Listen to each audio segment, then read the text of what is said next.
A ideia da gente é rever os esforços solicitantes e saber traçar os diagramas dos esforços solicitantes. Esse é o nosso objetivo. Tá. Então, veja, o que são os esforços solicitantes? Né? Então, se você pegar uma estrutura como essa, né? Então esse aqui é o efeito do momento fletor, né? O momento fletor, então, faz com que a estrutura então assuma essa forma, certo? Então, se eu falar em momento de torção é exatamente isso aqui, ó, tá? Então, você percebe que o efeito do momento de torção é esse.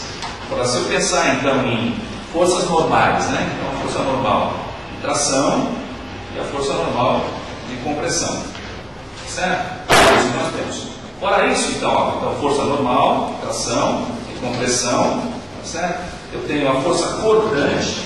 Qual seria a força cortante? Então, a força cortante seria isso aqui, ó. Tentar então fazer com que cada seção se desloque, deslize em relação à outra anterior, certo? Essa seria uma força cortante. Eu tentaria cortar, tá certo, a peça, né?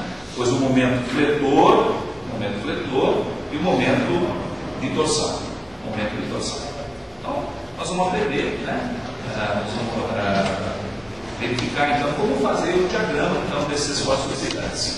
Bom, para isso, né, então, vamos rever então, como é que a gente representa esses esforços. Então, primeiro a força. Né? Se você pegar uma força qualquer aqui, em relação então a uma estrutura, então, você pode pegar essa força, né, do espaço e decompor essa força. Certo? Eu vou decompor a força, então, numa componente, sempre em relação à seção, né? Tá? Numa componente ortogonal à seção, tá? Ou na própria seção. Então, eu tenho uma força normal, a representação da força normal é essa, e a representação da força cortante aqui, tá? Na própria seção. Você identifica facilmente, olhando a representação da força, o que é uma força normal e o que é uma força cortante. Certo?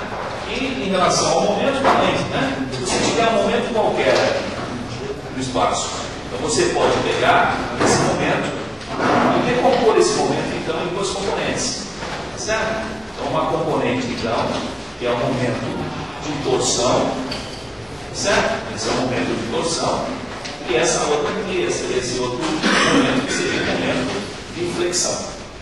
Certo? Então, exatamente, ó, esse momento aqui, tá? O momento de torção, tá? E esse outro momento, então, o momento de flexão. Certo? Então, essa é a ideia. Muito bem. Aí, veja, se eu pegar então essa força cortante, e veja, né? Quando eu decomponho a força na cortante, na normal, a normal é uma só. Né? Mas a cortante, o que pode acontecer? A cortante, dependendo, ela pode ser decomposta ainda, né? De tal maneira que eu.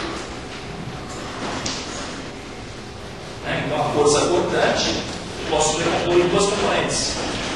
Pensando, então, no sistema convencional, no sistema cartesiano ortogonal. Tá? Então, eu tenho essas forças cortantes. Como é que eu vou representar, então, essas forças cortantes? Através de diagramas. Como é que serão esses diagramas? Então, ó, eu vou imaginar, então, sempre um plano. Certo? Vou representar o diagrama no plano. Então, essa força cortante aqui. Tá? Em que plano eu vou representar essa força cortante? Então, o eixo da peça e a força. Então, eu vou desenhar, na verdade, nesse plano aqui. Desenho para cá, né? Certo? Eu deveria representar aqui, nesse plano aqui. Tá certo? E a convenção do sinal da força cortante? Então, essa força cortante, o que está fazendo? Então, se o observador estiver colocado aqui, essa força cortante, certo? Essa força cortante, ela tem de girar, certo? Para esse observador, tem de girar a peça no sentido anti-horário. Certo? No sentido anti-horário. No sentido anti-horário, então seria o sentido positivo, sentido negativo. Certo? Muito bem, então eu represento nesse plano o sinal. Tá? Agora, essa outra força cortante, essa outra força cortante, como é que eu representaria? Qual é o plano em que eu represento essa força cortante?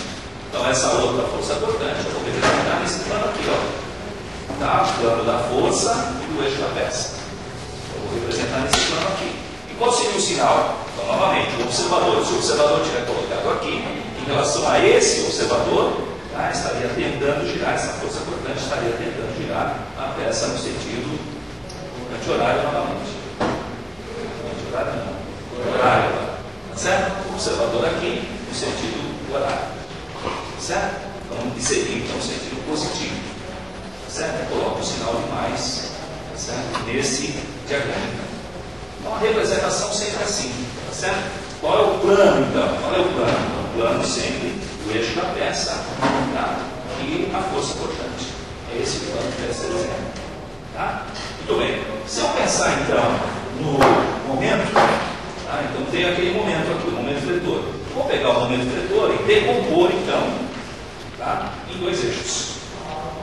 Tá certo? Os eixos ortogonais. Então pego esse momento fletor e as suas componentes aqui ortogonais. Tá certo? Então, esse momento aqui, como é que eu represento esse momento? Olha, a ideia da regra está feita, né? Então, o momento, aqui, ó, esse momento aqui, tá certo? A representação é essa. Então, ela está tracionando que fibra?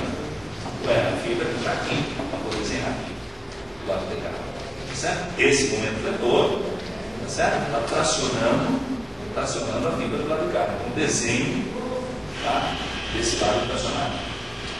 Bom, esse outro momento fletor então, tá? Esse momento fletor, tá? O que está acontecendo? Então, a regra da direita aqui, ó, está tracionando que fibra? Está tracionando essa fibra de cá. Esse momento fletor está tracionando essa fibra de cá. Eu vou desenhar, então, virando para cá, tenho esse momento fletor tracionando essas fibras de cá. Tenho esse momento fletor tracionando as fibras de cá. Então, essa seria a representação, então, espacial. Tá certo? Os diagramas